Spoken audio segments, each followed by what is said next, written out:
नमन करे हर बार, वही हमारे लोह पुरुष है, वही अमर सरदार।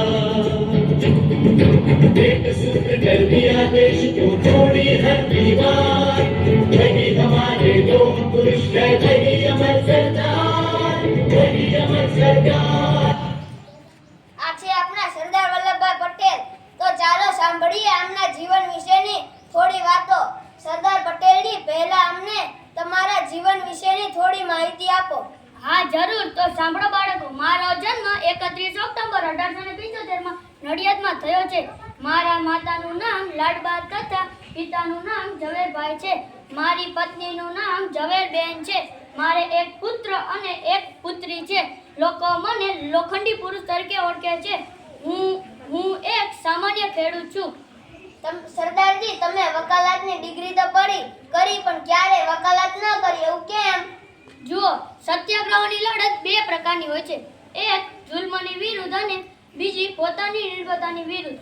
હું રહ્યો ખેડૂતનો દીકરો, મારાથી આ ખેડૂતની પરેશાની જોઈ જ નહોતી જતી. એટલે જ મેં વકાલતની જગ્યાએ ગાંધીજીનો સત્યાગ્રહનો રસ્તો અપનાવ્યો અને કૂદી પડ્યો ખેડૂત પર લગાવેલ કર માફ કર્યો. અને સરદારજી, બારડોલી સત્યાગ્રહ પછી તો તમે ખૂબ જ જાણીતા થઈ ગયા. તમને તો સરદારની ઉપાધિ પણ મળી ગઈ. જો અમે જ્યારે બારડોલીનો સત્યાગ્રહ કર્યો એમાં અમને જીત મળી, ત્યારે અમુક સ્ત્રીઓએ થઈ મને સરદારની ઉપાધિ આપી.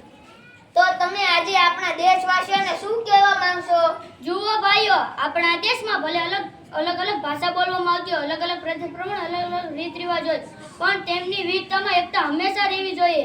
આપણી ભાષા, જાતિ, જ્ઞાતિ ભલે અલગ હોય, પણ તેમના નામ પર કોઈ દિવસ ઝઘડો ન કરવો જોઈએ.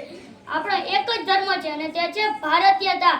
આપણે ઊંચ નીચ, અમીર ગરીબ, જાતિ જ્ઞાતિના ભેદભાવ હંમેશા માટે પૂર્ણ કરી દેવા જોઈએ. આપણા દેશને આપણે હંમેશા માટે અખંડ બનાવી રાખવો જોઈએ. બોલો ભારત